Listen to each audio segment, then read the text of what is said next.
بسم الله الرحمن الرحيم. ألف لام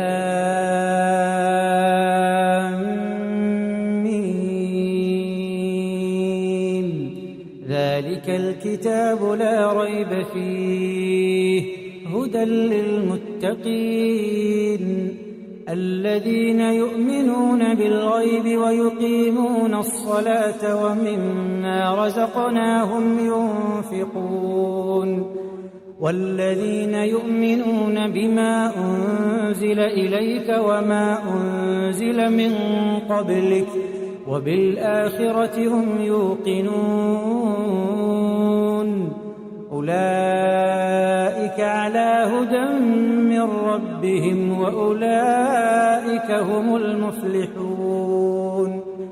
إن الذين كفروا سواء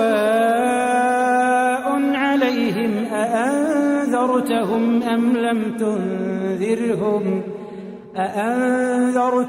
أم لم تنذرهم لا يؤمنون.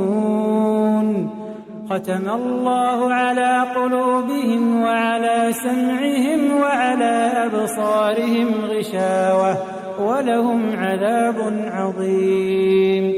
ومن الناس من يقول آمنا بالله وباليوم الآخر وما هم بمؤمنين يخادعون الله والذين آمنوا وما يخدعون إلا أنفسهم وما يشعرون. في قلوبهم مرض فزادهم الله مرضا ولهم عذاب أليم بما كانوا يكذبون. وإذا قيل لهم لا تفسدوا في الأرض قالوا إنما نحن مصلحون ألا إنهم هم المفسدون ولكن لا يشعرون. وإذا قيل لهم آمنوا كما آمن الناس قالوا أنؤمن كما آمن السفهاء ألا إنهم هم السفهاء ولكن لا يعلمون. وإذا لقوا الذين آمنوا قالوا آمنا وإذا خلوا إلى شياطينهم قالوا إنا معكم إنما نحن مستهزئون. الله يستهزئ بهم ويمدهم في طغيانهم يعمهون. أولئك الذين اشتروا الضلالة بالهدى فما ربحت تجارتهم وما كانوا مهتدين. مثلهم كمثل الذي استوقد نارا فلما أضاءت ما حوله ذهب الله بنورهم وتركهم في ظلمات لا يبصرون. صم بكم عمي فهم لا يرجعون. أو كصيب من السماء فيه ظلمات ورعد وبرق يجعلون أصابعهم في آذانهم من الصواعق حذر الموت والله محيط بالكافرين. يكاد البرق يخطف أبصارهم كلما أضاء لهم مشوا فيه وإذا أظلم عليهم قاموا ولو شاء الله لذهب بسمعهم وأبصارهم إن الله على كل شيء قدير. يا أيها الناس اعبدوا ربكم الذي خلقكم والذين من قبلكم لعلكم تتقون. الذي جعل لكم الأرض فراشا والسماء بناء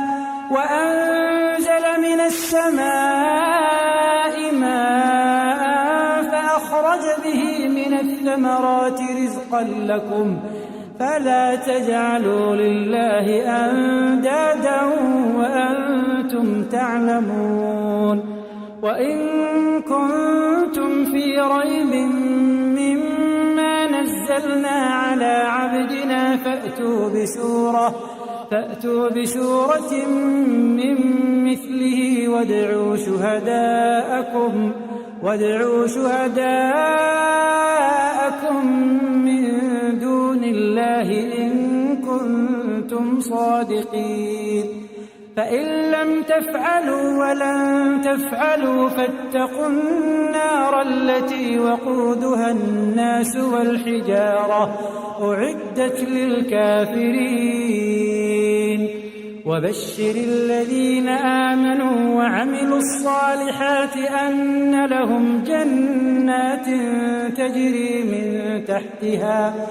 أن لهم جنات تجري من تحتها الأنهار كلما رزقوا منها من ثمرة رزقا قالوا هذا الذي رزقنا من قبل وأتوا به متشابها ولهم فيها أزواج مطهرة وهم فيها خالدون إن الله لا يستحيي أن يضرب مثلا ما بعوضة فما فوقها فأما الذين آمنوا فيعلمون أنه الحق من ربهم وأما الذين كفروا فيقولون ماذا أراد الله بهذا مثلا يضل به كثيرا ويهدي به كثيرا وما يضل به إلا الفاسقين الذين ينقضون عهد الله من بعد ميثاقه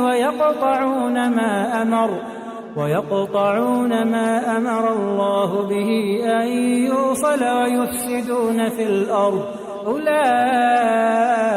هم الخاسرون كيف تكفرون بالله وكنتم أمواتا فأحياكم ثم يميتكم ثم يحييكم ثم إليه ترجعون هو الذي خلق لكم ما في الأرض جميعا ثم استوى إلى السماء فسواهن 7 سماوات وهو بكل شيء عليم وإذ قال ربك للملائكة إني جاعل في الأرض خليفة قالوا أتجعل فيها من يفسد فيها ويسفك الدماء ونحن نسبح بحمدك ونقدس لك قال إني أعلم ما لا تعلمون وعلم آدم الأسماء كلها ثم عرضهم على الملائكة فقال أنبئوني بأسماء هؤلاء إن كنتم صادقين قالوا سبحانك لا علم لنا إلا ما علمتنا إنك أنت العليم الحكيم قال يا آدم أنبئهم بأسمائهم فلما أنبأهم بأسمائهم قال ألم أقل لكم إني أعلم غيب السماوات والأرض وأعلم ما تبدون وما كنتم تكتمون وإذ قلنا للملائكة اسجدوا لآدم فسجدوا إلا إبليس أبى واستكبر وكان من الكافرين وقلنا يا آدم اسكن أنت وزوجك الجنة وكلا منها رغدا حيث شئتما ولا تقربا هذه الشجرة فتكونا من الظالمين. فأزلهما الشيطان عنها فأخرجهما مما كانا فيه وقلنا اهبطوا بعضكم لبعض عدو ولكم في الأرض مستقر ومتاع إلى حين. فتلقى آدم من ربه كلمات فتاب عليه إنه هو التواب الرحيم. قلنا اهبطوا منها جميعا فإما يأتينكم مني هدى فمن تبع هداي فلا خوف عليهم ولا هم يحزنون. والذين كفروا وكذبوا بآياتنا أولئك أصحاب النار هم فيها خالدون. يا بني إسرائيل اذكروا نعمتي التي أنعمت عليكم وأوفوا بعهدي أوف بعهدكم وإياي فارهبون. وآمنوا بما أنزلت مصدقا لما معكم ولا تكونوا أول كافر به ولا تشتروا بآياتي ثمنا قليلا وإياي فاتقون. ولا تلبسوا الحق بالباطل وتكتموا الحق وأنتم تعلمون. وأقيموا الصلاة وآتوا الزكاة واركعوا مع الراكعين. أتأمرون الناس بالبر وتنسون أنفسكم وأنتم تتلون الكتاب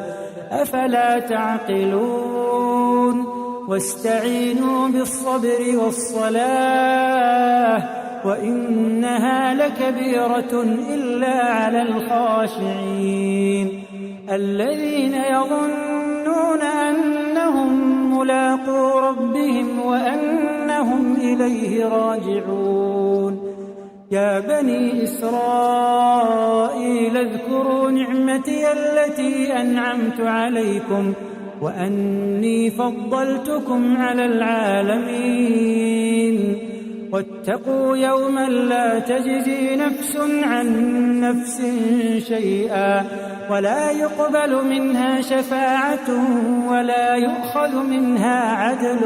ولا هم ينصرون. وإذ نجيناكم من آل فرعون يسومونكم سوء العذاب يذبحون أبناءكم ويستحيون نساءكم وفي ذلكم بلاء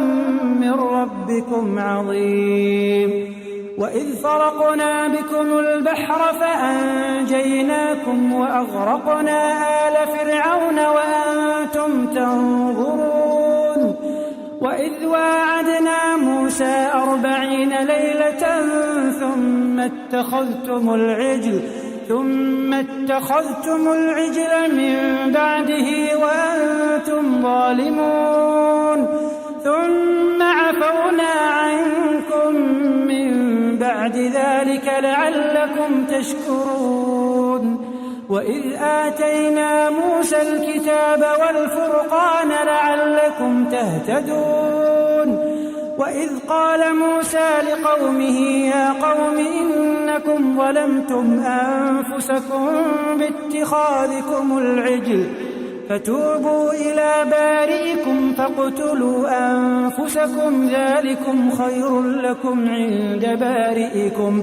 فتاب عليكم إنه هو التواب الرحيم. وإذ قلتم يا موسى لن نؤمن لك حتى نرى الله جهرة فأخذتكم الصاعقة وأنتم تنظرون. ثم بعثناكم من بعد موتكم لعلكم تشكرون. وظللنا عليكم الغمام وأنزلنا عليكم المن والسلوى كلوا من طيبات ما رزقناكم وما ظلمونا ولكن كانوا أنفسهم يظلمون وإذ قلنا ادخلوا هذه القرية فكلوا منها حيث شئتم رغدا وادخلوا الباب سجدا وقولوا حطة نغفر لكم خطاياكم وسنزيد المحسنين فبدل الذين ظلموا قولا غير الذي قيل لهم فأنزلنا على الذين ظلموا رجزا من السماء بما كانوا يفسقون وإذ استسقى موسى لقومه فقلنا اضرب بعصاك الحجر فانفجرت منه 12 عينا قد علم كل أناس مشربهم كلوا واشربوا من رزق الله ولا تعثوا في الأرض مفسدين وإذ قلتم يا موسى لن نصبر على طعام واحد فادع لنا ربك يخرج لنا مما تنبت الأرض من بقلها وقثائها وفومها وعدسها وبصلها قال أتستبدلون الذي هو أدنى بالذي هو خير اهبطوا مصرا فإن لكم ما سألتم وضربت عليهم الذلة والمسكنة وباءوا بغضب من الله ذلك بأنهم كانوا يكفرون بآيات الله ويقتلون النبيين بغير الحق ذلك بما عصوا وكانوا يعتدون إن الذين آمنوا والذين هادوا والنصارى والصابئين من آمن بالله واليوم الآخر وعمل صالحا فلهم أجرهم عند ربهم ولا خوف عليهم ولا هم يحزنون وإذ أخذنا ميثاقكم ورفعنا فوقكم الطور خذوا ما آتيناكم بقوة واذكروا ما فيه لعلكم تتقون ثم توليتم من بعد ذلك فلولا فضل الله عليكم ورحمته لكنتم من الخاسرين ولقد علمتم الذين اعتدوا منكم في السبت فقلنا لهم كونوا قردة خاسئين فجعلناها نكالا لما بين يديها وما خلفها وموعظة للمتقين وإذ قال موسى لقومه إن الله يأمركم أن تذبحوا بقرة قالوا أتتخذنا هزوا قال أعوذ بالله أن أكون من الجاهلين قالوا ادع لنا ربك يبين لنا ما هي قال إنه يقول إنها بقرة لا فارض ولا بكر عوان بين ذلك فافعلوا ما تؤمرون قالوا ادع لنا ربك يبين لنا ما لونها قال إنه يقول إنها بقرة صفراء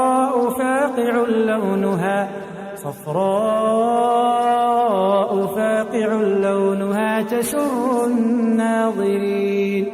قالوا ادع لنا ربك يبين لنا ما هي إن البقرة شابه علينا وإنا إن شاء الله لمهتدون قال إن أنه يقول إنها بقرة لا ذلول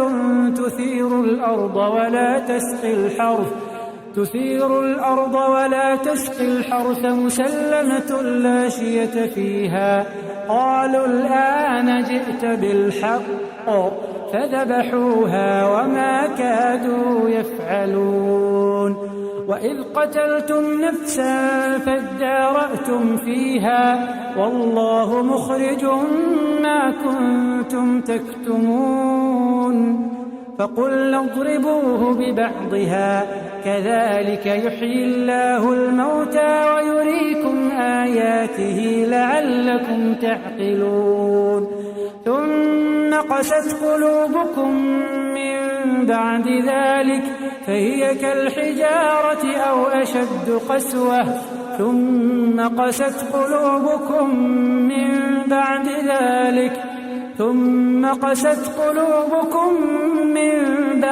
ذلك فهي كالحجارة أو أشد قسوة. وإن من الحجارة لما يتفجر منه الأنهار وإن منها لما يشقق فيخرج. أفتطمعون أن يؤمنوا لكم وقد كان فريق منهم يسمعون كلام الله ثم يحرفونه من بعد ما عقلوه وهم يعلمون. وإذا لقوا الذين آمنوا قالوا آمنا وإذا خلا بعضهم إلى بعض قالوا أتحدثونهم بما فتح الله عليكم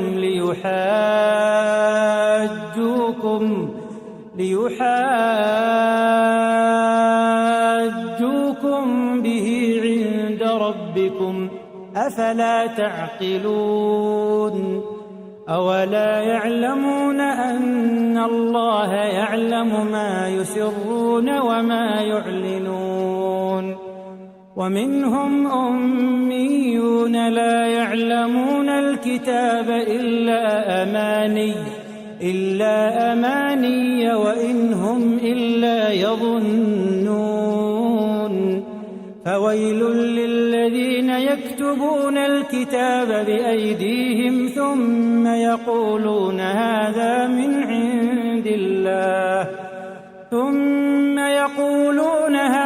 من عند الله ليشتروا به ثمنا قليلا فويل لهم مما كتبت أيديهم وويل لهم مما يكسبون. وقالوا لن تمسنا النار إلا أياما معدودة قل أتخذتم عند الله عهدا فلن يخلف الله عهده أم تقولون على الله ما لا تعلمون. بلى من كسب سيئة وأحاطت به خطيئته فأولئك أصحاب النار هم فيها خالدون. والذين آمنوا وعملوا الصالحات أولئك أصحاب الجنة هم فيها خالدون. وإذ أخذنا ميثاق بني إسرائيل لا تعبدون إلا الله وبالوالدين إحسانا وذي القربى واليتامى والمساكين وقولوا للناس حسنا وأقيموا الصلاة وآتوا الزكاة ثم توليتم إلا قليلا منكم وأنتم معرضون. وإذ أخذنا ميثاقكم لا تسفكون دماءكم ولا تخرجون أنفسكم من دياركم ثم أقررتم وأنتم تشهدون ثم أنتم هؤلاء تقتلون أنفسكم وتخرجون فريقا منكم من ديارهم تظاهرون عليهم بالإثم والعدوان وإن يأتوكم أسارى تفادوهم وهو محرم عليكم إخراجهم أفتؤمنون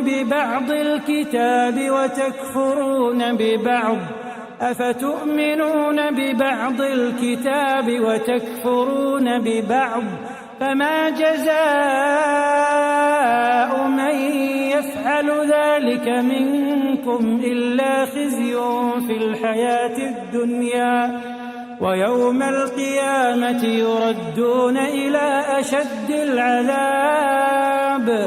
وما الله بغافل عما تعملون أولئك الذين اشتروا الحياة الدنيا بالآخرة فلا يخفف عنهم العذاب ولا هم ينصرون ولقد آتينا موسى الكتاب وقفينا من بعده بالرسل وآتينا عيسى ابن مريم البينات وأيدناه بروح القدس أفكلما جاءكم رسول بما لا تهوى أنفسكم استكبرتم ففريقا كذبتم وفريقا تقتلون وقالوا قلوبنا غلف بل لعنهم الله بكفرهم فقليلا ما يؤمنون ولما جاءهم كتاب من عند الله مصدق لما معهم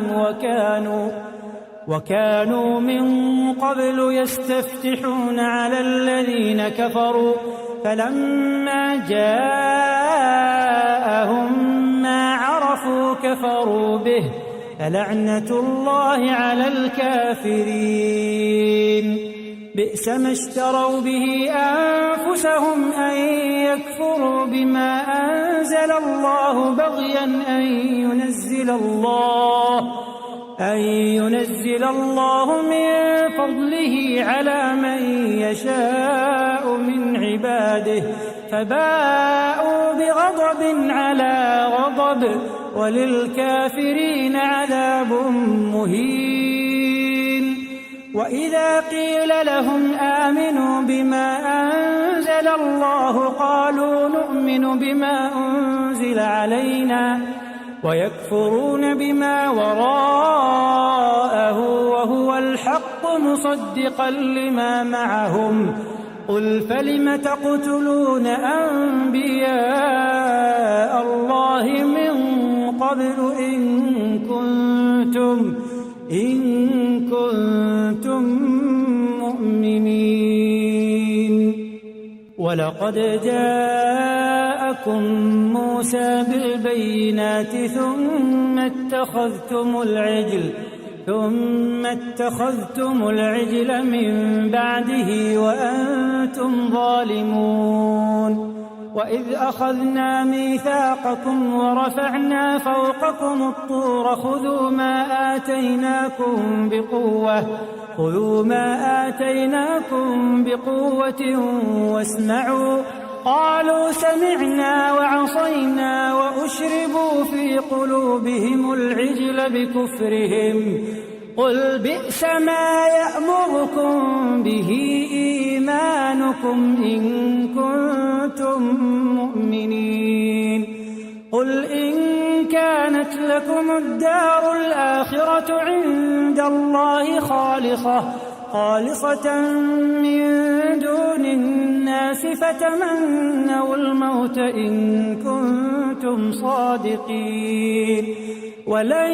يتمنوه أبدا بما قدمت أيديهم والله عليم بالظالمين ولتجدنهم أحرص الناس على حياة ومن الذين أشركوا يود أحدهم لو يعمر 1000 سنة وما هو بمزحزحه من العذاب أن يعمر والله بصير بما يعملون قل من كان عدوا لجبريل فإنه نزله على قلبك بإذن الله مصدقا لما بين يديه وهدى وبشرى للمؤمنين من كان عدوا لله وملائكته ورسله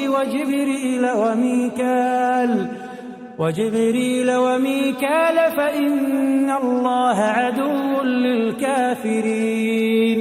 ولقد أنزلنا إليك آيات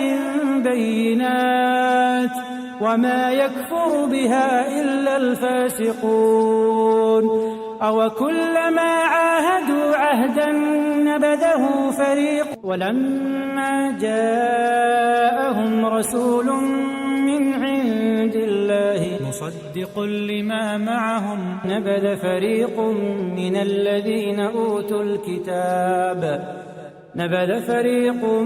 الذين أوتوا الكتاب كتاب الله وراء ظهورهم كأنهم لا يعلمون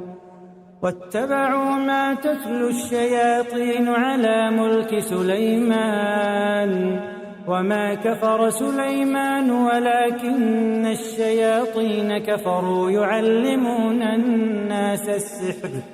يعلمون الناس السحر وما أنزل على الملكين ببابل هاروت وماروت وما يعلمان من أحد حتى يقولا إنما نحن فتنة فلا تكفر فيتعلمون منهما ما يفرقون به بين المرء وزوجه وما هم بضارين به من أحد إلا بإذن الله ويتعلمون ما يضرهم ولا ينفعهم ولقد علموا لمن اشتراه ما له في الآخرة من خلاق ولبئس ما شروا به أنفسهم لو كانوا يعلمون ولو أنهم آمنوا واتقوا لمثوبة من عند الله خير لو كانوا يعلمون يا أيها الذين آمنوا لا تقولوا راعنا وقولوا انظرنا واسمعوا وللكافرين عذاب أليم ما يود الذين كفروا من أهل الكتاب ولا المشركين أن ينزل عليكم من خير من ربكم والله يختص برحمته من يشاء والله ذو الفضل العظيم ما ننسخ من آية أو ننسها نأت بخير منها أو مثلها ألم تعلم أن الله على كل شيء قدير ألم تعلم أن الله له ملك السماوات والأرض وما لكم من دون الله من ولي ولا نصير أم تريدون أن تسألوا رسولكم كما سئل موسى من قبل ومن يتبدل الكفر بالإيمان فقد ضل سواء السبيل وَدَّ كَثِيرٌ مِّنْ أَهْلِ الْكِتَابِ لَوْ يَرُدُّونَكُم مِّن بَعْدِ إِيمَانِكُمْ كُفَّارًا حَسَدًا مِّنْ عِندِ أَنفُسِهِم مِّن بَعْدِ مَا تَبَيَّنَ لَهُمُ الْحَقُّ فَاعْفُوا وَاصْفَحُوا حَتَّىٰ يَأْتِيَ اللَّهُ بِأَمْرِهِ ۗ إِنَّ اللَّهَ عَلَىٰ كُلِّ شَيْءٍ قدير. وأقيموا الصلاة وآتوا الزكاة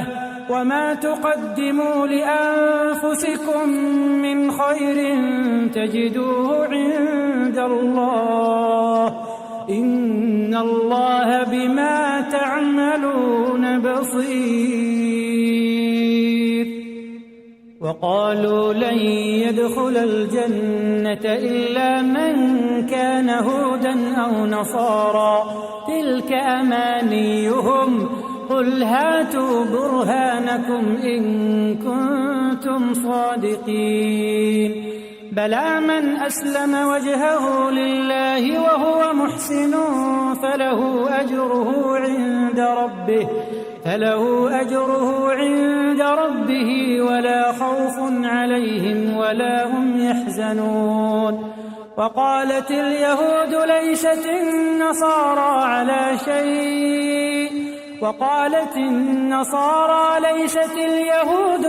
شيء وهم يتلون الكتاب كذلك قال الذين لا يعلمون مثل قولهم الله يحكم بينهم يوم القيامة فيما كانوا فيه يختلفون. ومن أظلم ممن منع مساجد الله أن يذكر فيها اسمه وسعى في خرابها أولئك ما كان لهم أن يدخلوها إلا خائفين لهم في الدنيا خزي ولهم في الآخرة عذاب عظيم. ولله المشرق والمغرب فأينما تولوا فثم وجه الله إن الله واسع عليم. وقالوا اتخذ الله ولدا سبحانه بل له ما في السماوات والأرض كل له قانتون. بديع السماوات والأرض وإذا قضى أمرا فإنما يقول له كن فيكون. وقال الذين لا يعلمون لولا يكلمنا الله أو تأتينا آية كذلك قال الذين من قبلهم مثل قولهم تشابهت قلوبهم قد بينا الآيات لقوم يوقنون. إنا أرسلناك بالحق بشيرا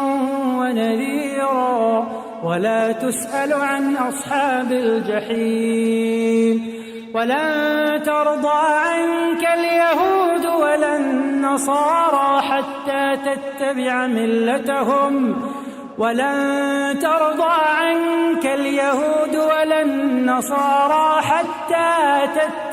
ملتهم قل إن هدى الله هو الهدى ولئن اتبعت أهواءهم بعد الذي جاءك من العلم ما لك من الله من ولي ولا نصير. الذين آتيناهم الكتاب يتلونه حق تلاوته أولئك يؤمنون به ومن يكفر به فأولئك هم الخاسرون. يا بني إسرائيل اذكروا نعمتي التي أنعمت عليكم وأني فضلتكم على العالمين. واتقوا يوما لا تجزي نفس عن نفس شيئا ولا يقبل منها عدل ولا تنفعها شفاعة ولا هم ينصرون. وإذ ابتلى إبراهيم ربه بكلمات فأتمهن قال إني جاعلك للناس إماما قال ومن ذريتي قال لا ينال عهد الظالمين. وإذ جعلنا البيت مثابة للناس وأمنا واتخذوا من مقام إبراهيم مصلى وعهدنا إلى إبراهيم وإسماعيل أن طهرا بيتي للطائفين والعاكفين والركع السجود. وإذ قال إبراهيم رب اجعل هذا بلدا آمنا وارزق أهله من الثمرات من آمن منهم بالله واليوم الآخر قال ومن كفر فأمتعه قليلا ثم أضطره إلى عذاب النار وبئس المصير. وإذ يرفع إبراهيم القواعد من البيت وإسماعيل ربنا تقبل منا إنك أنت السميع العليم. ربنا وجعلنا مسلمين لك ومن ذريتنا أمة مسلمة لك وأرنا مناسكنا وتب علينا إنك أنت التواب الرحيم. ربنا وابعث فيهم رسولا منهم يتلو عليهم آياتك ويعلمهم الكتاب والحكمة ويزكيهم إنك أنت العزيز الحكيم. ومن يرغب عن ملة إبراهيم إلا من سفه نفسه ولقد اصطفيناه في الدنيا وإنه في الآخرة لمن الصالحين. إذ قال له ربه أسلم قال أسلمت لرب العالمين. ووصى بها إبراهيم بنيه ويعقوب يا بني إن الله اصطفى لكم الدين فلا تموتن إلا وأنتم مسلمون. أم كنتم شهداء إذ حضر يعقوب الموت إذ قال لبنيه ما تعبدون من بعدي قالوا نعبد إلهك وإله آبائك إبراهيم وإسماعيل وإسحاق إلها واحدا ونحن له مسلمون. تلك أمة قد خلت لها ما كسبت ولكم ما كسبتم ولا تسألون عما كانوا يعملون. وقالوا كونوا هودا أو نصارى تهتدوا قل بل ملة إبراهيم حنيفا وما كان من المشركين. قولوا آمنا بالله وما أنزل إلينا وما أنزل إلى إبراهيم وإسماعيل وإسحاق ويعقوب والأسباط وما أوتي موسى وعيسى وما أوتي النبيون من ربهم لا نفرق بين أحد منهم ونحن له مسلمون. فإن آمنوا بمثل ما آمنتم به فقد اهتدوا وإن تولوا فإنما هم في شقاق فسيكفيكهم الله وهو السميع العليم. صبغة الله ومن أحسن من الله صبغة ونحن له عابدون قل أتحاجوننا في الله وهو ربنا وربكم ولنا أعمالنا ولكم أعمالكم ونحن له مخلصون أم تقولون إن إبراهيم وإسماعيل وإسحاق ويعقوب والأسباط كانوا هودا أو نصارى قل أأنتم أعلم أم الله قل أأنتم أعلم أم الله ومن أظلم ممن كتم شهادة عنده من الله وما الله بغافل عما تعملون تلك أمة قد خلت لها ما كسبت ولكم ما كسبتم ولا تسألون عما كانوا يعملون سيقول السفهاء من الناس ما ولاهم عن قبلتهم التي كانوا عليها قل لله المشرق والمغرب يهدي من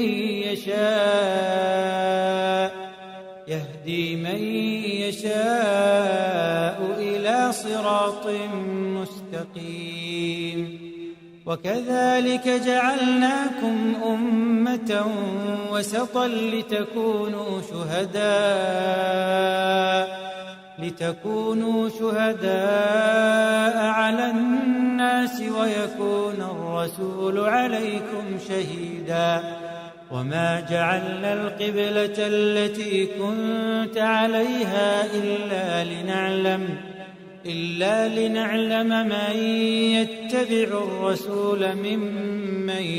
ينقلب على عقبيه وإن كانت لكبيرة إلا على الذين هدى الله وما كان الله ليضيع إيمانكم إن الله بالناس لرءوف رحيم قد نرى تقلب وجهك في السماء فلنولينك قبلة ترضاها فول وجهك شطر المسجد الحرام وحيث ما كنتم فولوا وجوهكم شطره وإن الذين أوتوا الكتاب ليعلمون أنه الحق من ربهم وما الله بغافل عما يعملون ولئن أتيت الذين أوتوا الكتاب بكل آية ما تبعوا قبلتك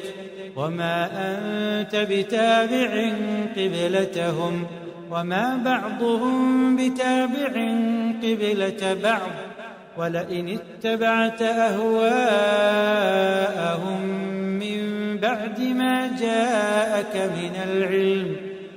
من بعد ما جاءك من العلم إنك إذا لمن الظالمين الذين آتيناهم الكتاب يعرفونه كما يعرفون أبناءهم وإن فريقا منهم ليكتمون الحق وهم يعلمون الحق من ربك فلا تكونن من الممترين ولكل وجهة هو موليها فاستبقوا الخيرات أينما تكونوا يأت بكم الله جميعا إن الله على كل شيء قدير ومن حيث خرجت فول وجهك شطر المسجد الحرام وإنه للحق من ربك وما الله بغافل عما تعملون ومن حيث خرجت فول وجهك شطر المسجد الحرام وحيث ما كنتم فولوا وجوهكم شطره لئلا يكون للناس عليكم حجة إلا الذين ظلموا منهم فلا تخشوهم واخشوني ولأتم نعمتي عليكم ولعلكم تهتدون كما أرسلنا فيكم رسولا منكم يتلو عليكم آياتنا ويزكيكم ويعلمكم الكتاب والحكمة ويعلمكم ما لم تكونوا تعلمون اذكروني أذكركم واشكروا لي ولا تكفرون يا أيها الذين آمنوا استعينوا بالصبر والصلاة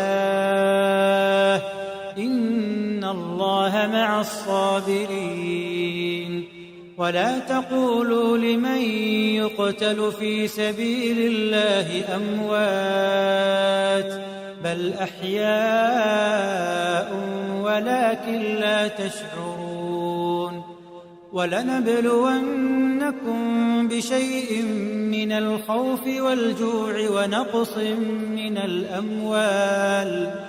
ونقص من الأموال والأنفس والثمرات وبشر الصابرين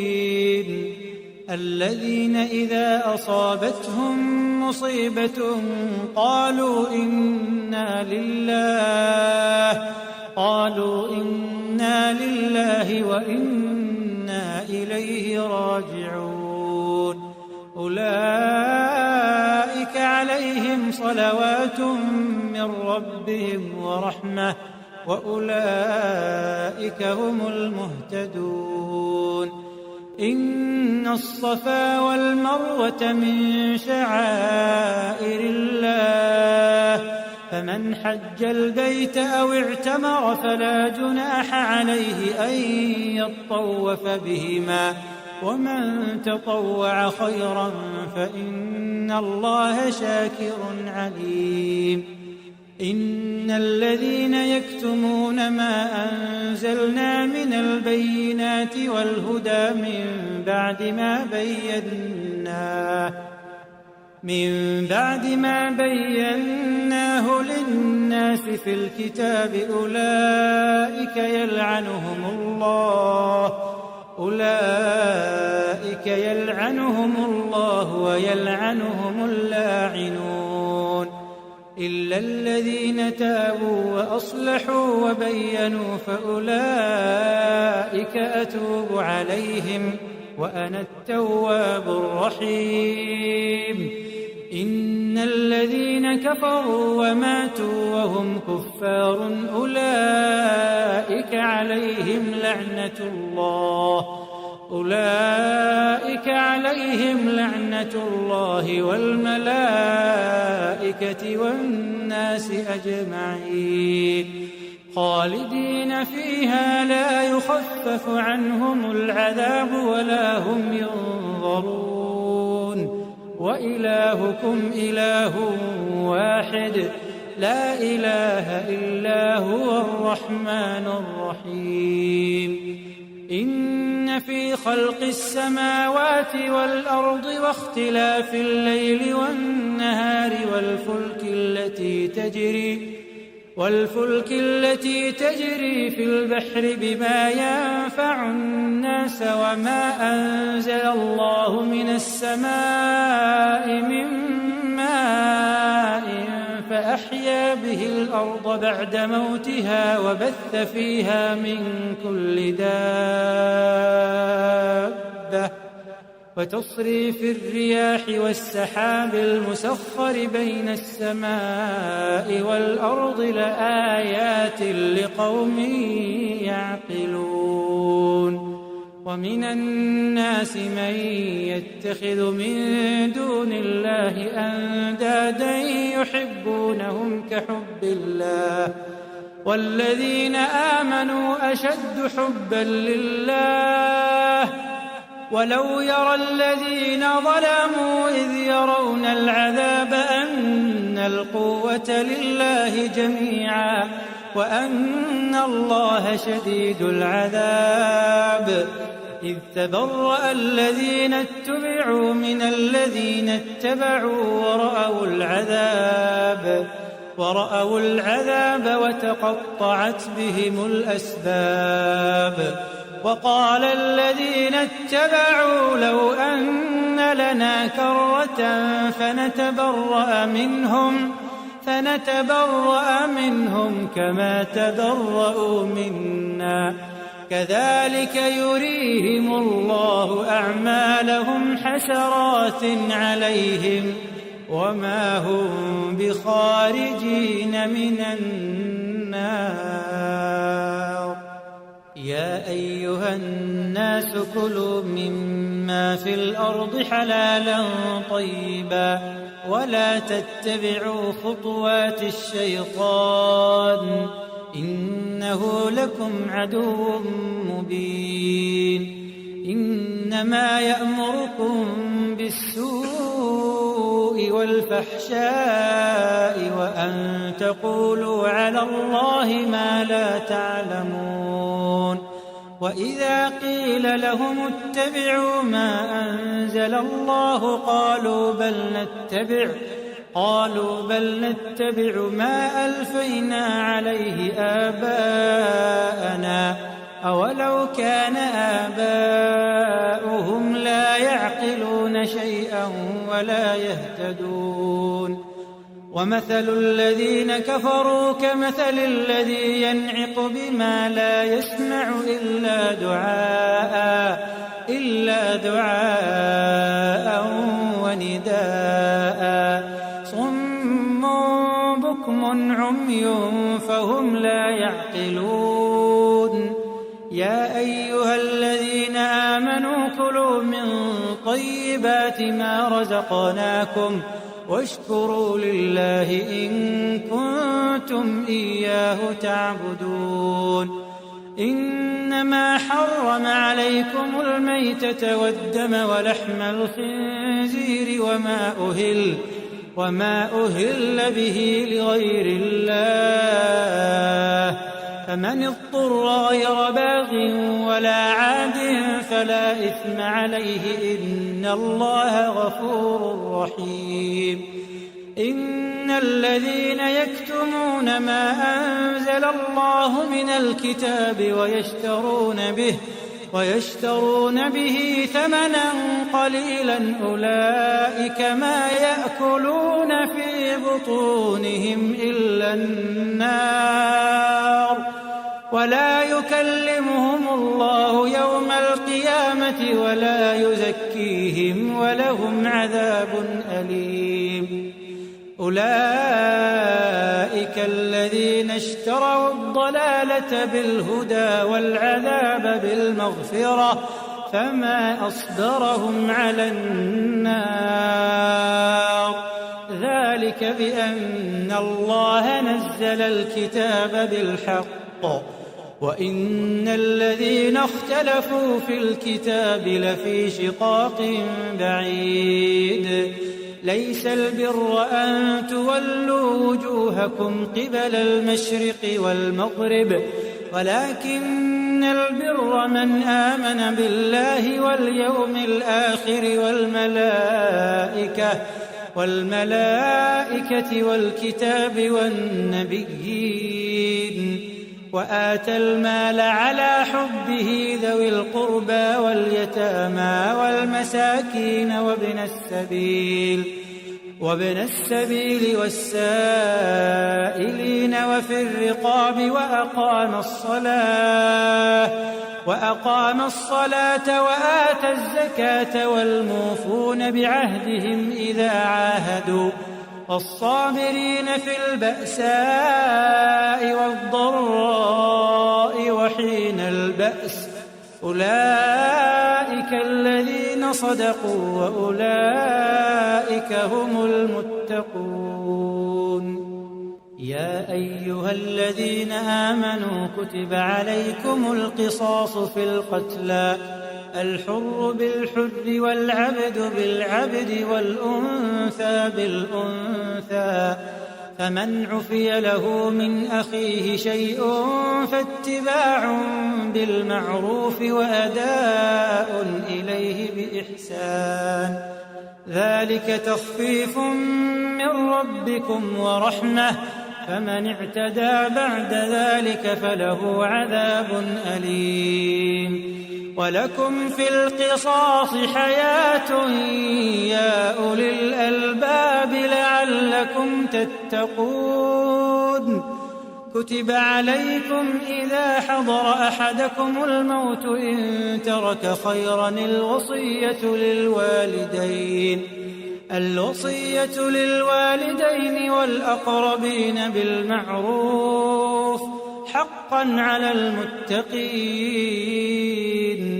فمن بدله بعدما سمعه فإنما إثمه على الذين يبدلونه إن الله سميع عليم فمن خاف من موص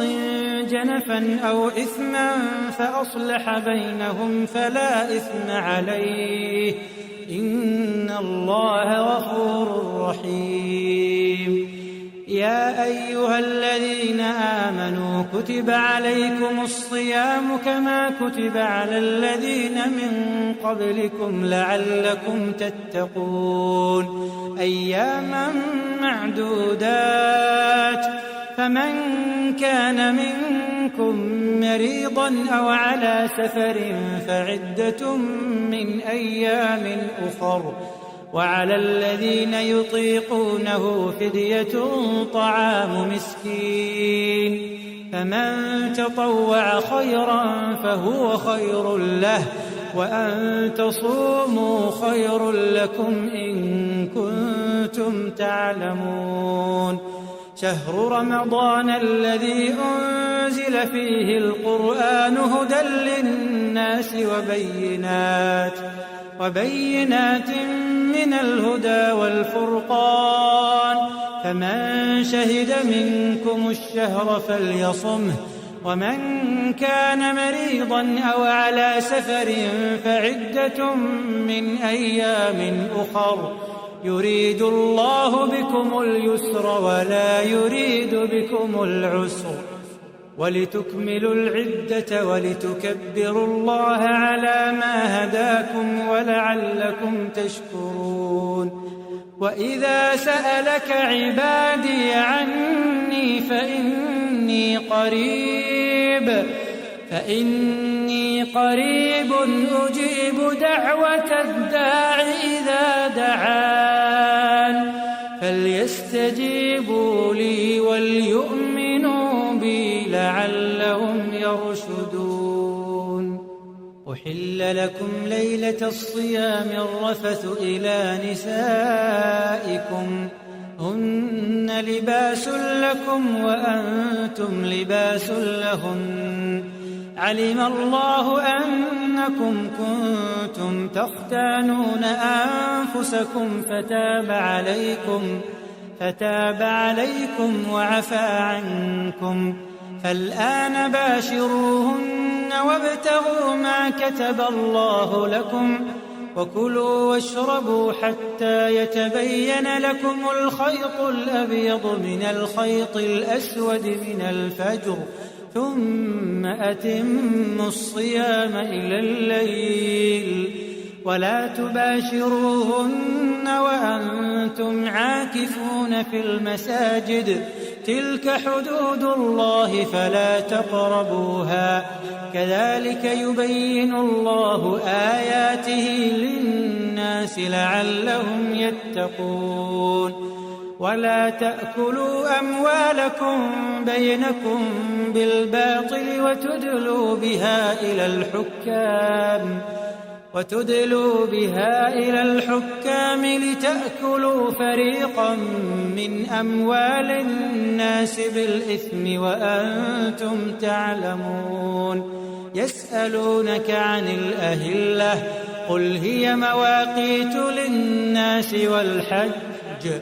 وليس البر بأن تأتوا البيوت من ظهورها ولكن البر من اتقى وأتوا البيوت من أبوابها واتقوا الله لعلكم تفلحون وقاتلوا في سبيل الله الذين يقاتلونكم ولا تعتدوا إن الله لا يحب المعتدين واقتلوهم حيث ثقفتموهم وأخرجوهم من حيث أخرجوكم والفتنة أشد من القتل ولا تقاتلوهم عند المسجد الحرام حتى يقاتلوكم فيه فإن قاتلوكم فاقتلوهم كذلك جزاء الكافرين فإن انتهوا فإن الله غفور رحيم وقاتلوهم حتى لا تكون فتنة ويكون الدين لله فإن انتهوا فلا عدوان إلا على الظالمين الشهر الحرام بالشهر الحرام والحرمات قصاص فمن اعتدى عليكم فاعتدوا عليه بمثل ما اعتدى عليكم واتقوا الله واعلموا أن الله مع المتقين وأنفقوا في سبيل الله ولا تلقوا بأيديكم إلى التهلكة وأحسنوا إن الله يحب المحسنين وأتموا الحج والعمرة لله فإن أحصرتم فما استيسر من الهدي ولا تحلقوا رؤوسكم حتى يبلغ الهدي محله فمن كان منكم مريضا أو به أذى من رأسه ففدية من صيام أو صدقة أو نسك فإذا أمنتم فمن تمتع بالعمرة إلى الحج فما استيسر من الهدي فمن لم يجد فصيام 3 أيام في الحج و7 إذا رجعتم تلك 10 كاملة ذلك لمن لم يكن أهله حاضر المسجد الحرام واتقوا الله واعلموا أن الله شديد العقاب الحج أشهر معلومات فمن فرض فيهن الحج فلا رفث ولا فسوق ولا جدال في الحج وما تفعلوا من خير يعلمه الله وتزودوا فإن خير الزاد التقوى واتقون يا أولي الألباب ليس عليكم جناح أن تبتغوا فضلا من ربكم فإذا أفضتم من عرفات فاذكروا الله عند المشعر الحرام واذكروه كما هداكم وإن كنتم من قبله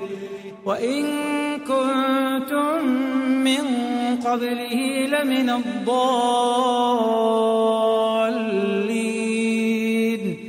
ثم أفيضوا من حيث أفاض الناس واستغفروا الله إن الله غفور رحيم فإذا قضيتم مناسككم فاذكروا الله كذكركم آباءكم أو أشد ذكرا فمن الناس من يقول ربنا آتنا في الدنيا وما له في الآخرة من خلاق ومنهم من يقول ربنا آتنا في الدنيا حسنة وفي الآخرة حسنة وقنا عذاب النار أولئك فأولئك لهم نصيب مما كسبوا والله سريع الحساب. واذكروا الله في أيام معدودات فمن تعجل في يومين فلا إثم عليه ومن تأخر فلا إثم عليه لمن اتقى واتقوا الله واعلموا أنكم إليه تحشرون. ومن الناس من يعجبك قوله في الحياة الدنيا ويشهد الله على ما في قلبه وهو ألد الخصام وإذا تولى سعى في الأرض ليفسد فيها ويهلك الحرث والنسل والله لا يحب الفساد. وإذا قيل له اتق الله أخذته العزة بالإثم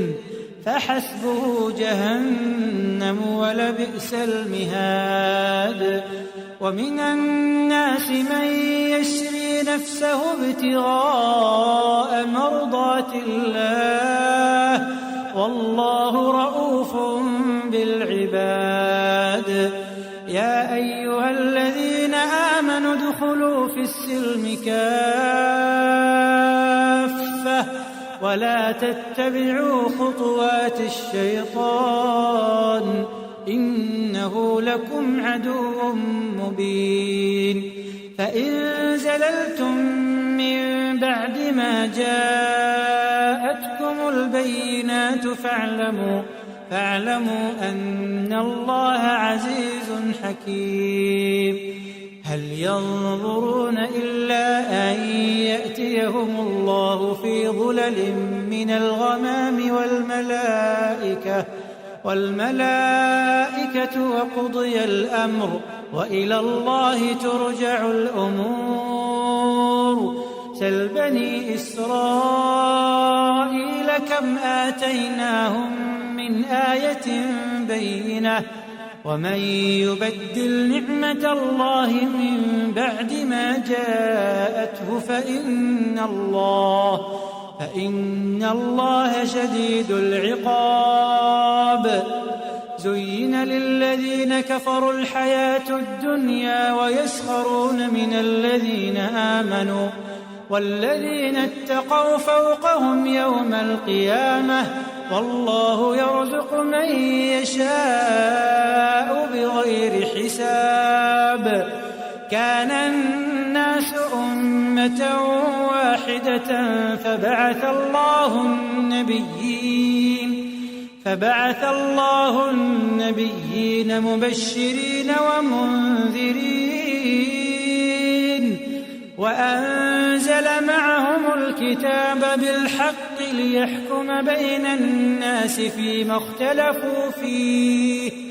وما اختلف فيه إلا الذين أوتوه من بعد ما جاءتهم البينات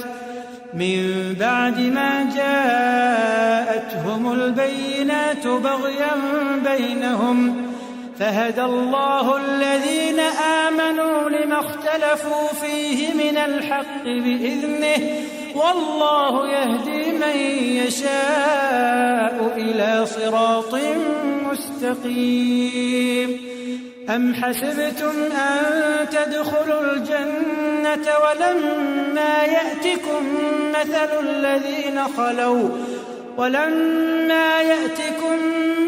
الذين خلوا من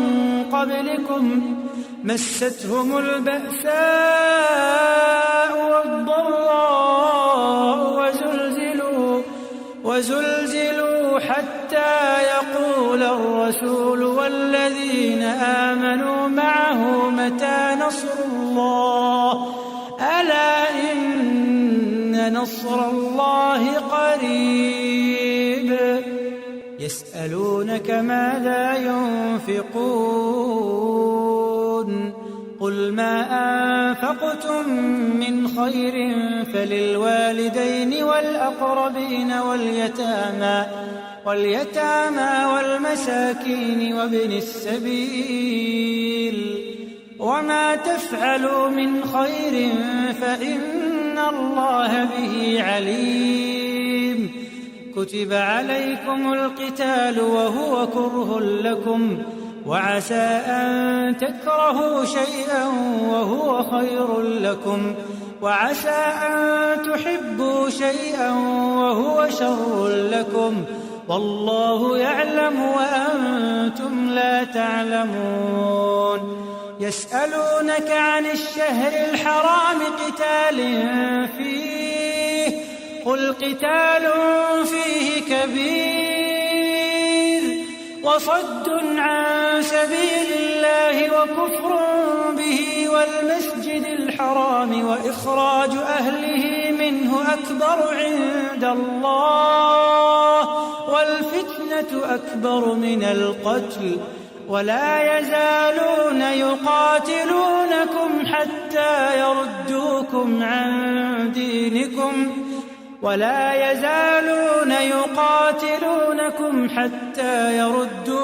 عن دينكم إن استطاعوا،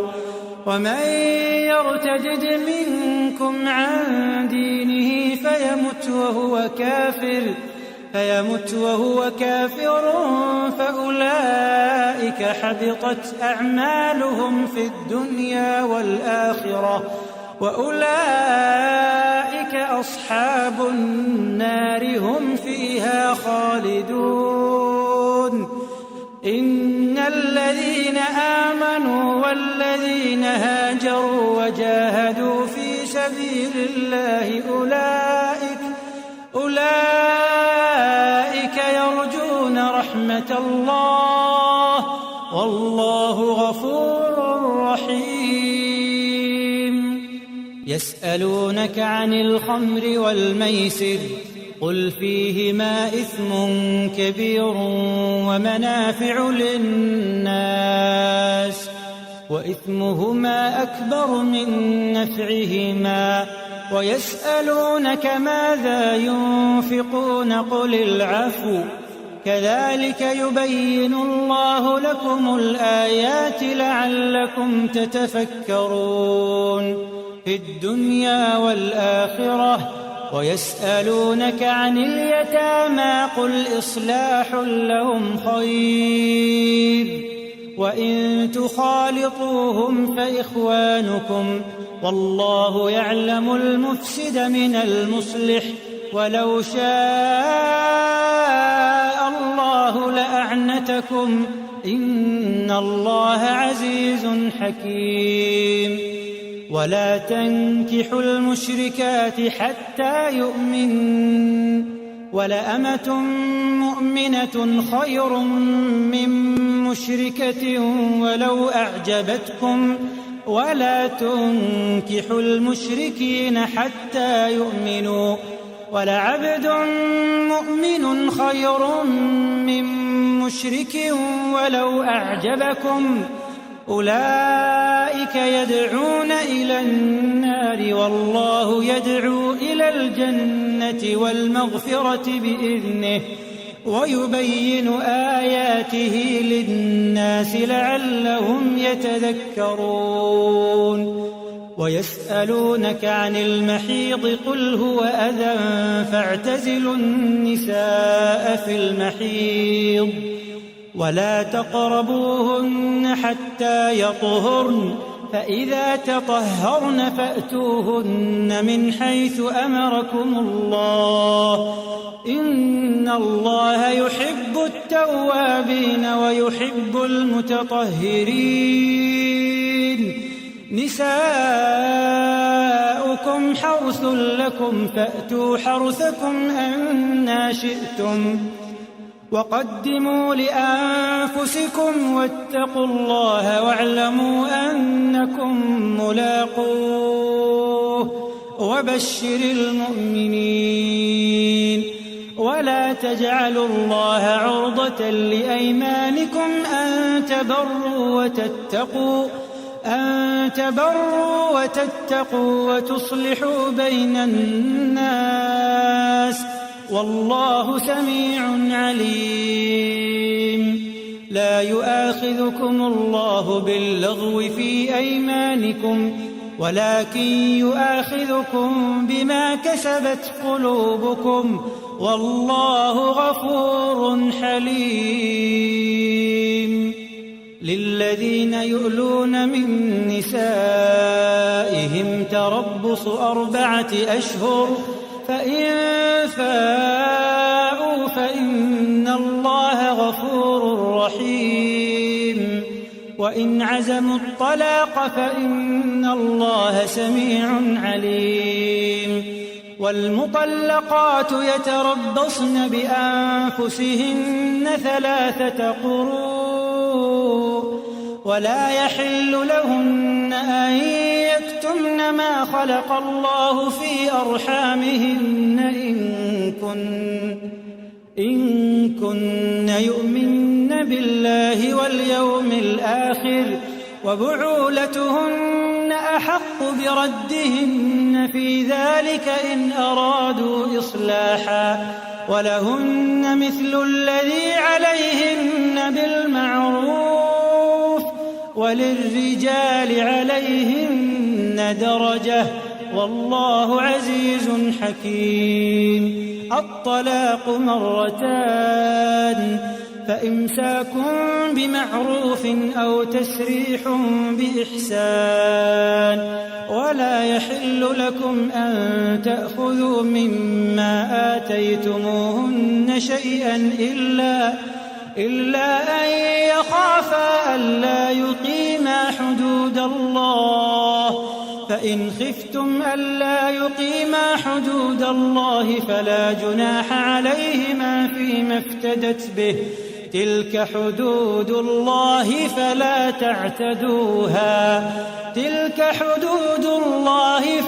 تعتدوها ومن يتعد حدود الله فأولئك هم الظالمون. فإن طلقها فلا تحل له من بعد حتى تنكح زوجا غيره فإن طلقها فلا جناح عليهما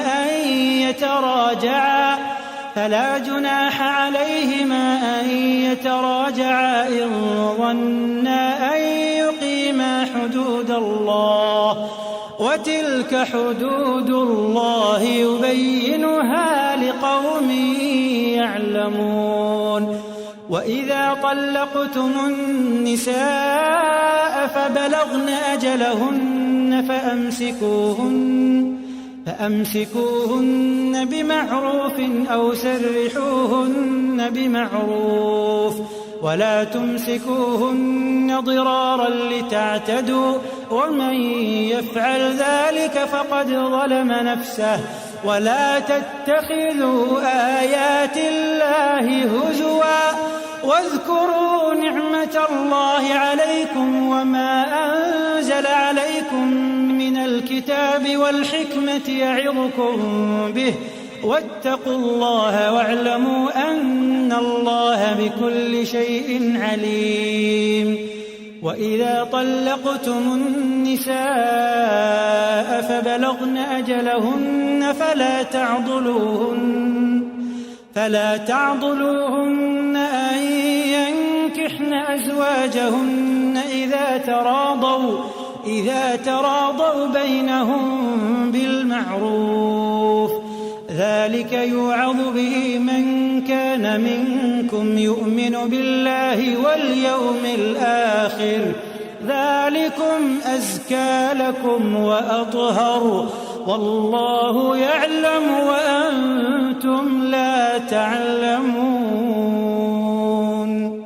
والوالدات يرضعن أولادهن حولين كاملين لمن أراد أن يتم الرضاعة وعلى المولود له رزقهن وكسوتهن بالمعروف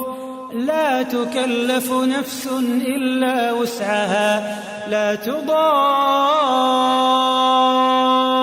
والدة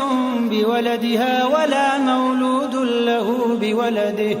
وعلى الوارث مثل ذلك فإن أرادا فصالا عن تراض منهما وتشاور فلا جناح عليهما. وإن أردتم أن تسترضعوا أولادكم فلا جناح عليكم إذا سلمتم ما آتيتم بالمعروف.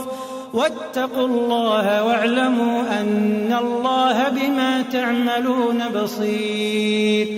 والذين يتوفون منكم ويذرون أزواجا يتربصن بأنفسهن 4 أشهر وعشرا، فإذا بلغن أجلهن فلا جناح عليكم فيما فعلن في أنفسهن بالمعروف، والله بما تعملون خبير. ولا جناح عليكم فيما عرضتم به من خطبة النساء أو أكننتم في أنفسكم، علم الله أنكم ستذكرونهن ولكن لا تواعدوهن سرا إلا أن تقولوا قولا معروفا. ولا تعزموا عقدة النكاح حتى يبلغ الكتاب أجله، واعلموا أن الله يعلم ما في أنفسكم فاحذروه، واعلموا أن الله غفور حليم. لا جناح عليكم إن طلقتم النساء ما لم تمسوهن أو تفرضوا لهن فريضة، ومتعوهن على الموسع قدره وعلى المقتر قدره متاعا بالمعروف حقا على المحسنين. وإن طلقتموهن من قبل أن تمسوهن وقد فرضتم لهن فريضة فنصف ما فرضتم إلا أن يعفون أو يعفو الذي بيده عقدة النكاح، وأن تعفوا أقرب للتقوى. ولا تنسوا الفضل بينكم، إن الله بما تعملون بصير. حافظوا على الصلوات والصلاة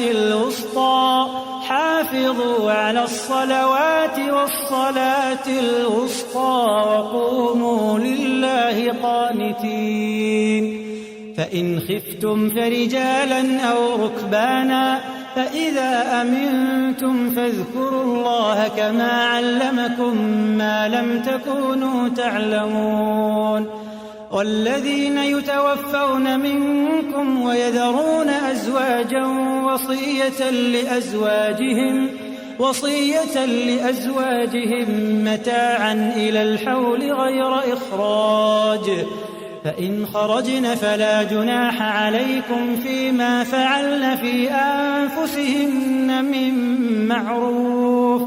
والله عزيز حكيم. وللمطلقات متاع بالمعروف حقا على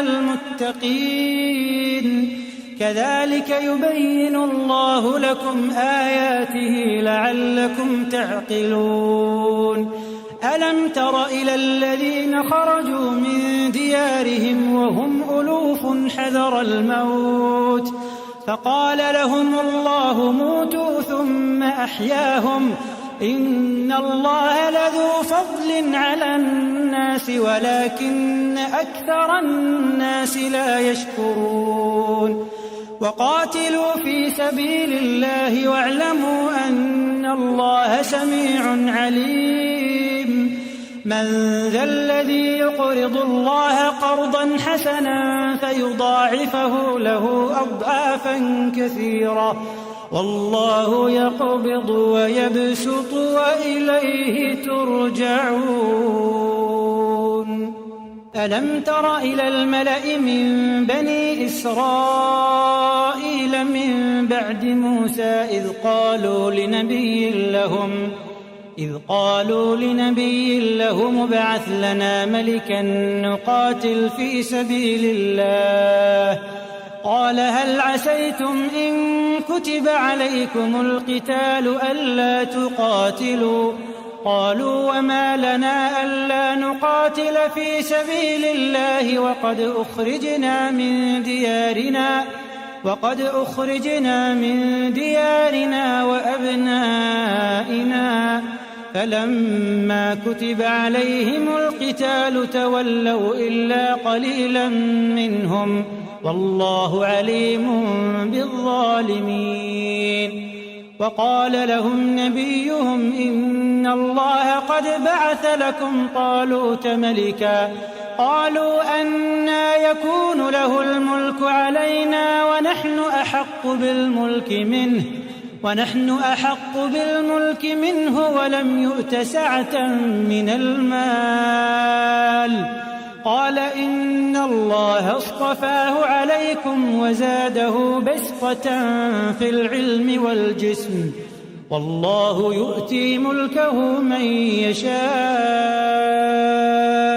والله واسع عليم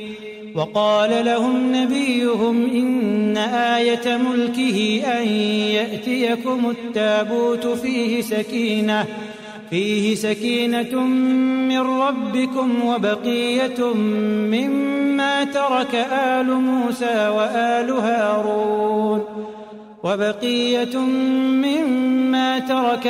موسى وآل هارون تحمله الملائكة إن في ذلك لآية لكم إن كنتم مؤمنين فلما فصل طالوت بالجنود قال إن الله مبتليكم بنهر فمن شرب منه فليس مني ومن لم يطعمه فإنه مني إلا من اغترف غرفة بيده فشربوا منه إلا قليلا منهم فلما جاوزه هو والذين آمنوا معه قالوا لا طاقة لنا اليوم بجالوت وجنوده قال الذين يظنون أنهم ملاقو الله كم من فئة قليلة غلبت فئة كثيرة بإذن الله والله مع الصابرين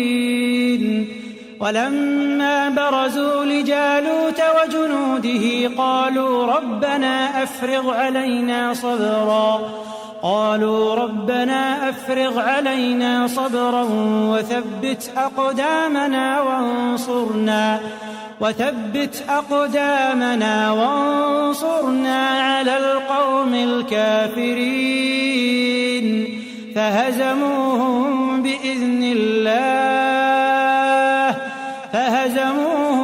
بإذن الله وقتل داود جالوت وآتاه الله الملك والحكمة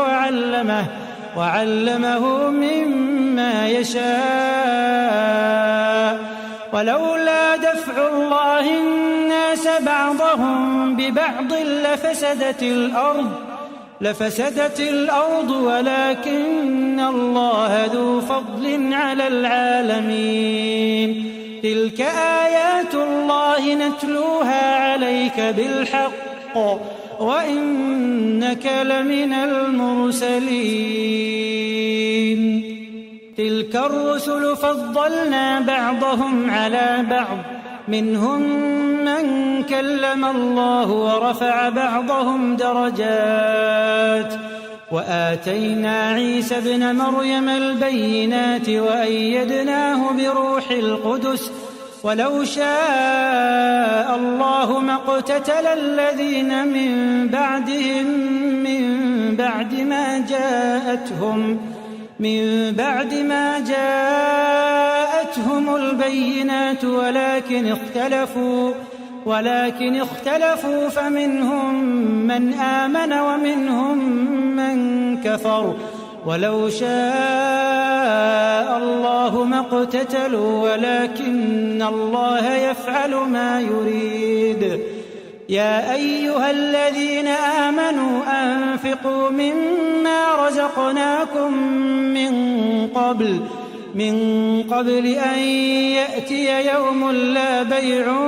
فيه ولا خلة ولا شفاعة والكافرون هم الظالمون. الله لا إله إلا هو الحي القيوم. الله لا إله إلا هو الحي القيوم لا تأخذه سنة ولا نوم له ما في السماوات وما في الأرض من ذا الذي يشفع عنده إلا بإذنه يعلم ما بين أيديهم وما خلفهم ولا يحيطون بشيء من علمه إلا بما شاء وسع كرسيه السماوات والأرض ولا يؤوده حفظهما وهو العلي العظيم. لا إكراه في الدين قد تبين الرشد من الغي فمن يكفر بالطاغوت ويؤمن بالله فقد استمسك بالعروة الوثقى لا انفصام لها والله سميع عليم. الله ولي الذين آمنوا يخرجهم من الظلمات إلى النور والذين كفروا أولياؤهم الطاغوت يخرجونهم من النور إلى الظلمات أولئك أصحاب النار هم فيها خالدون. ألم تر إلى الذي حاج إبراهيم في ربه أن آتاه الله الملك إذ قال إبراهيم ربي الذي يحيي ويميت قال أنا أحيي وأميت قال إبراهيم فإن الله يأتي بالشمس من المشرق فأت بها من المغرب فبهت الذي كفر والله لا يهدي القوم الظالمين. أو كالذي مر على قرية وهي خاوية على عروشها قال أنى يحيي هذه الله بعد موتها فأماته الله 100 عام ثم بعثه قال كم لبثت قال لبثت يوما أو بعض يوم قال بل لبثت 100 عام فانظر إلى طعامك وشرابك لم يتسنه وانظر إلى حمارك ولنجعلك آية للناس وانظر إلى العظام كيف ننشزها ثم نكسوها لحما فلما تبين له قال أعلم أن الله على كل شيء قدير. وإذ قال إبراهيم رب أرني كيف تحيي الموتى قال أولم تؤمن قال بلى ولكن ليطمئن قلبي قال فخذ 4 من الطير فصرهن إليك ثم اجعل على كل جبل منهن جزءا ثم ادعهن يأتينك سعيا واعلم أن الله عزيز حكيم. مثل الذين ينفقون أموالهم في سبيل الله كمثل حبة أنبتت 7 سنابل في كل سنبلة 100 حبة والله يضاعف لمن يشاء والله واسع عليم. الذين ينفقون أموالهم في سبيل الله ثم لا يتبعون ما أنفقوا منا ولا أذى لهم أجرهم عند ربهم ولا خوف عليهم ولا هم يحزنون. قول معروف ومغفرة خير من صدقة يتبعها أذى والله غني حليم. يا أيها الذين آمنوا لا تبطلوا صدقاتكم بالمن والأذى كالذي ينفق ماله رئاء الناس ولا يؤمن بالله واليوم الآخر فمثله كمثل صفوان عليه تراب فأصابه وابل فتركه صلدا لا يقدرون على شيء مما كسبوا والله لا يهدي القوم الكافرين. ومثل الذين ينفقون أموالهم ابتغاء مرضات الله وتثبيتا من أنفسهم كمثل جنة بربوة أصابها وابل فآتت أكلها ضعفين فإن لم يصبها وابل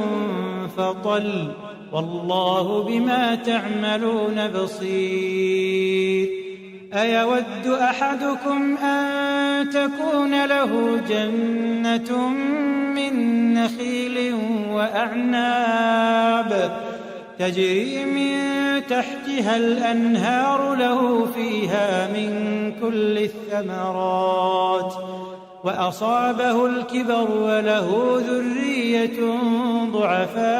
ضعفاء فأصابها إعصار فيه نار فاحترقت كذلك يبين الله لكم الآيات لعلكم تتفكرون. يا أيها الذين آمنوا أنفقوا من طيبات ما كسبتم ومما أخرجنا لكم من الأرض ولا تيمموا الخبيث منه تنفقون ولستم بآخذيه إلا أن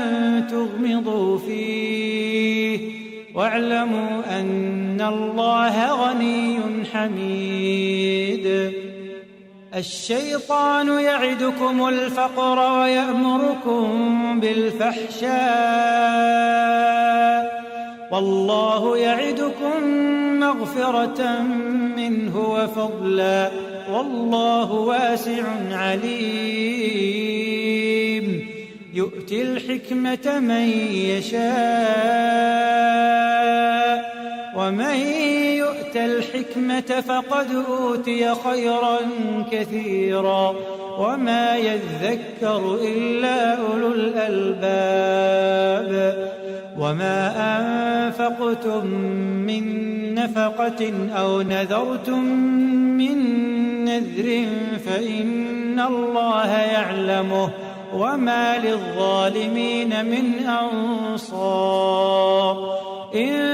تبدوا الصدقات فنعما هي وإن تخفوها وتؤتوها الفقراء فهو خير لكم ويكفر عنكم من سيئاتكم والله بما تعملون خبير. ليس عليك هداهم ولكن الله يهدي من يشاء وما تنفقوا من خير فلأنفسكم وما تنفقون إلا ابتغاء وجه الله وما تنفقوا من خير يوفى إليكم وأنتم لا تظلمون للفقراء الذين أحصروا في سبيل الله لا يستطيعون ضربا في الأرض يحسبهم الجاهل أغنياء من التعفف تعرفهم بسيماهم لا يسألون الناس إلحافا وما تنفقوا من خير فإن الله به عليم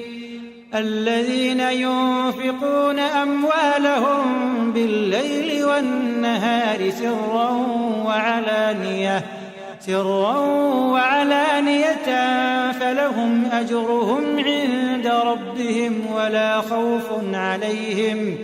ولا خوف عليهم ولا هم يحزنون الذين يأكلون الربا لا يقومون إلا كما يقوم الذي يتخبطه الشيطان من المس ذلك بأنهم قالوا إنما البيع مثل الربا وأحل الله البيع وحرم الربا فمن جاءه موعظة من ربه فانتهى فله ما سلف وأمره إلى الله ومن عاد فأولئك أصحاب النار هم فيها خالدون يمحق الله الربا ويربي الصدقات والله لا يحب كل كفار أثيم إن الذين آمنوا وعملوا الصالحات وأقاموا الصلاة وآتوا الزكاة لهم أجرهم عند ربهم ولا خوف عليهم ولا هم يحزنون يا أيها الذين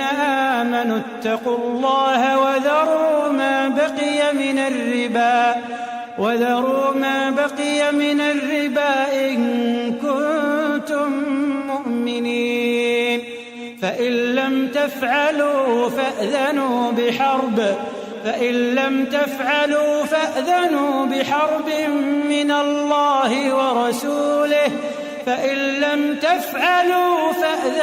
بحرب من الله ورسوله وإن تبتم فلكم رؤوس أموالكم لا تظلمون ولا تظلمون وإن كان ذو عسرة فنظرة إلى ميسرة وأن تصدقوا خير لكم إن كنتم تعلمون واتقوا يوما ترجعون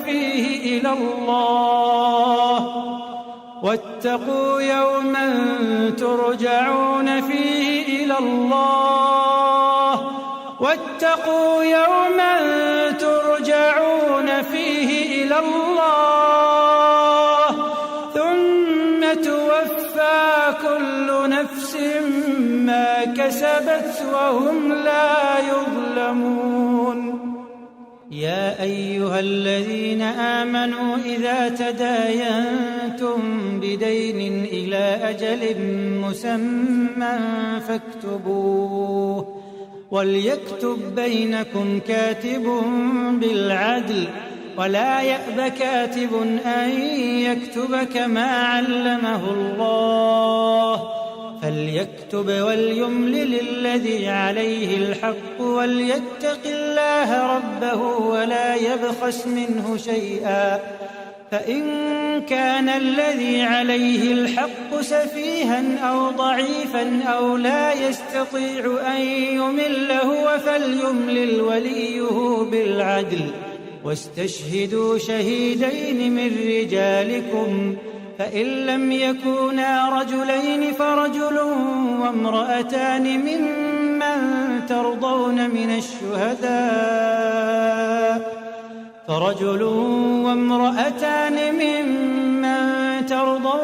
الشهداء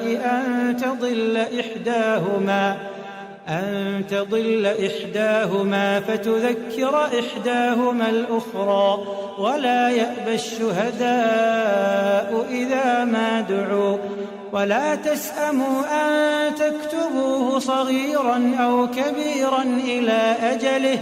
ذلكم أقسط عند الله وأقوم للشهادة وأدنى ألا ترتابوا